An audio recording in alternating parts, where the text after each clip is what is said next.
অবাক। আমি পরে পেজটা ছিঁড়ে ওনাকে দিয়ে বললাম আপনার বাসায় যেই ব্র্যান্ডের আছে, যে কোম্পানির ফেস ওয়াশ আছে, বলে আমরা তো জি ব্যবহার করি। আমি বললাম আমি তো নামই শুনিনি কখনো।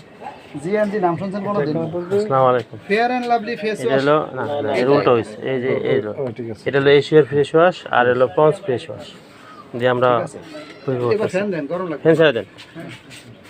তো আমরা আতিক ভাইয়ের দোকানে আসছি, রাফি মেডিসিন কর্নার। তো আমরা একটু পরীক্ষা করার জন্য আমি যে আসলে কী হয় বলেন, আপনি বলেন। তো বিষয়টা আমরা যেটা বোঝাইতে চাইছি, ওই আপার সাথে কথা বলার পর দিয়ে দিলে উনি বাসায় গিয়ে পরীক্ষা করে পরের দিন এসে বলতে যে সরি কালকে আমার বলাটা ঠিক হয়নি। কেন? আমি না বুঝে বলে দিচ্ছি। আমি ওনার কাছে 1400 টাকার প্রোডাক্ট বিক্রি করলাম সেকেন্ডে। কয় টাকা? এইটুকু আছে। এই ময়লার ব্যবসা চাইলে আপনি ময়লার ব্যবসা করতে পারেন। আমি সংক্ষেপে বলি, সাজায় বুঝায় কোনো কথা বলি। ঠিক আছে, দেখেন আপনার ঘরে এটা অবশ্যই আছে।